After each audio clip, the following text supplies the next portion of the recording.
Hello everyone and welcome to the InDesigner, the podcast that provides information, instruction, and insight to designers using or learning Adobe InDesign. I'm your host Michael Murphy, and if you've been a regular listener, you already know that I'm a magazine art director with 18 years experience as a designer, and that I converted to InDesign from Quark Express and have never looked back. And I'll tell you one more thing about myself. I do not travel light. I always seem to be schlepping a lot of stuff along. Just going to work every day, there's at least a laptop, an iPod and related accessories, a cell phone, some DVDs, pens and paper, a newspaper, some magazines, and a bottle of water. And that pales in comparison to what I'm like on a business trip or vacation. Why do you need to know this? Because this week's episode is called A Place for Your Stuff, a title that I owe to the classic George Carlin routine about how finding a place for all of that stuff and deciding what you really need is always a challenge. As designers, there's a lot of stuff we need at a moment's notice, and in this episode, we're going to take a look at a great place for your stuff in InDesign, and that is libraries.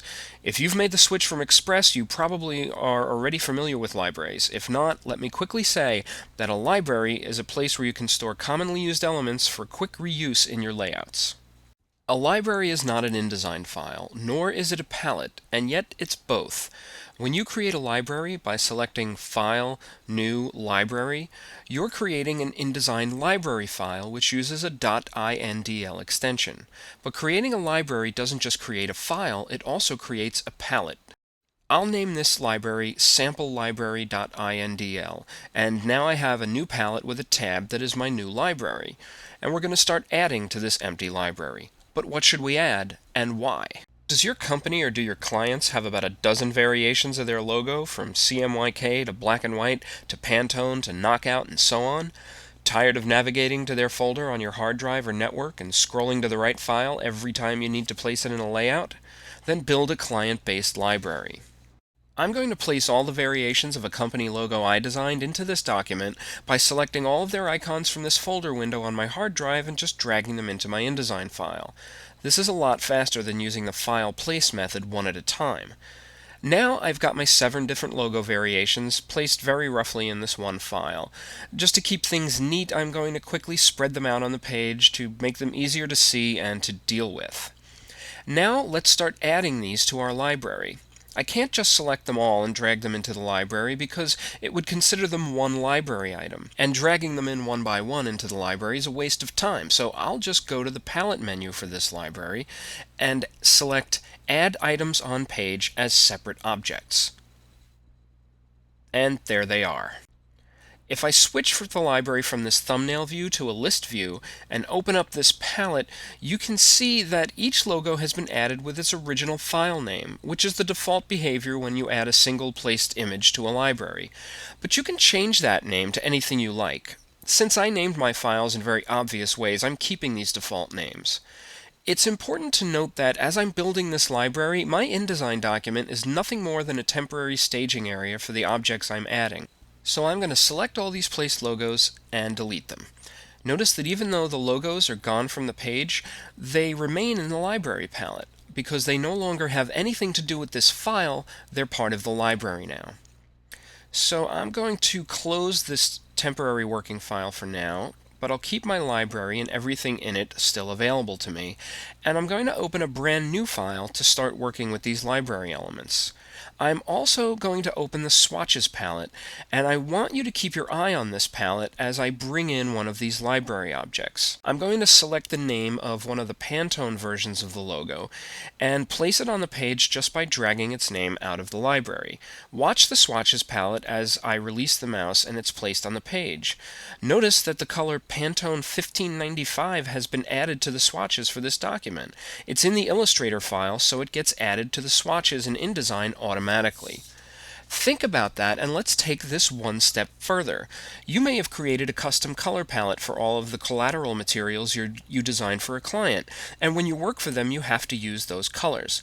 Yes, you can go to the Swatches palette, select Load Swatches, find the last job you did for that client, if it's still on your hard drive, and add those swatches to your document. But since we're building a new library for this client, we're going to try it another way. I actually have a color reference guide for this client that I'm going to open up, and it contains all the colors for their corporate communications. I'm going to select all of these colored squares, which have the custom swatches you see in the palette applied to them, and add them to the library just by dragging them into the library palette.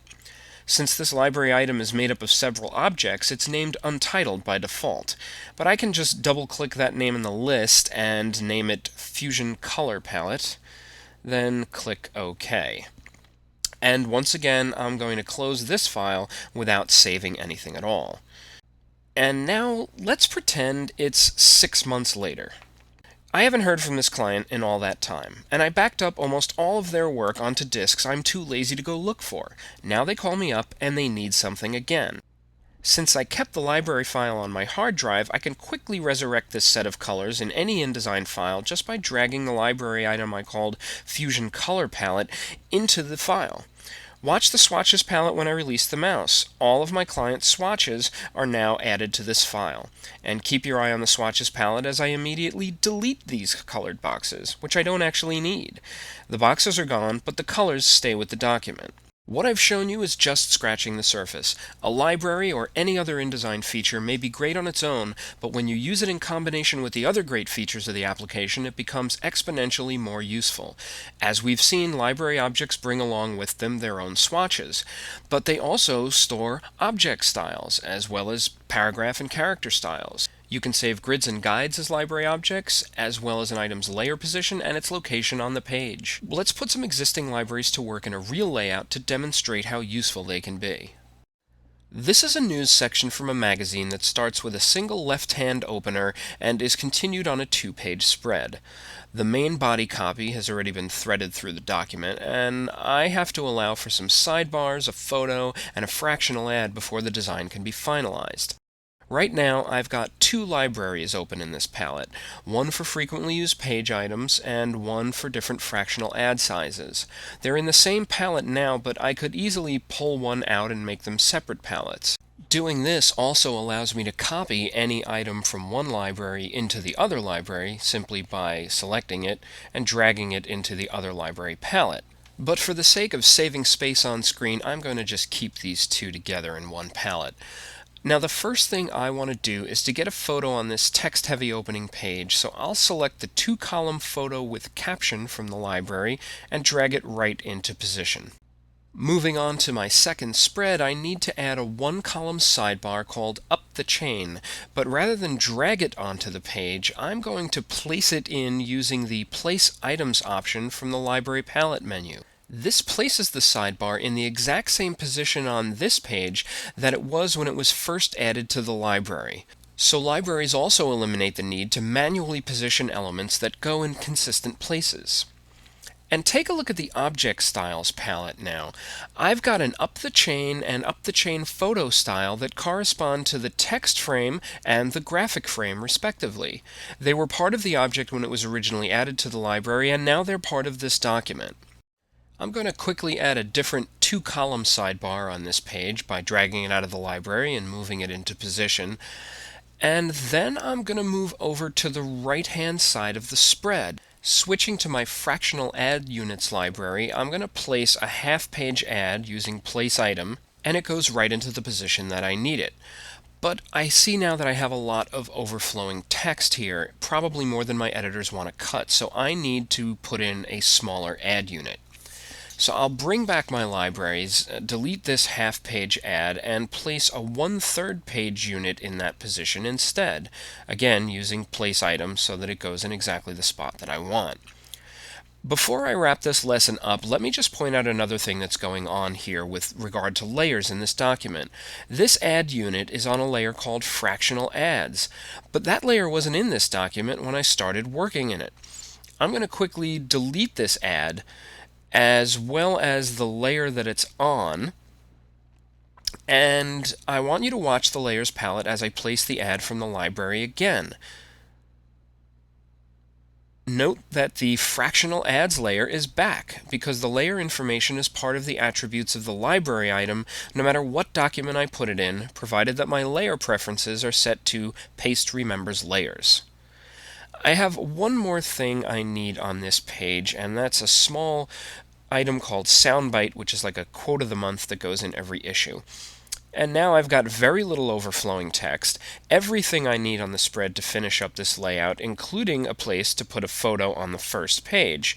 And all of it was brought in as library items without me having to apply text wrap options, colors, text frame options, and many, many other time-consuming settings I'd rather not make over and over. So when you're looking for a place for your stuff, look no further than libraries. That's it for this episode, everyone. Just a reminder, you can post comments on the blog at www.theindesigner.com, send an email to info@theindesigner.com, or look for me on AIM or iChat as The InDesigner. A quick reminder before I go of some upcoming events as well. If you're in the New York area, there's another meeting of the New York InDesign user group on April 25th. And if any of you have plans to be at the InDesign conference or the Creative Suite conference in Chicago from May 15th to the 20th, I'll be there as well, and I'm hoping to meet a lot of listeners. It sounds like it's going to be a great event with a lot to learn. Until next week, this is Michael Murphy for the InDesigner Video Podcast. Thanks for watching.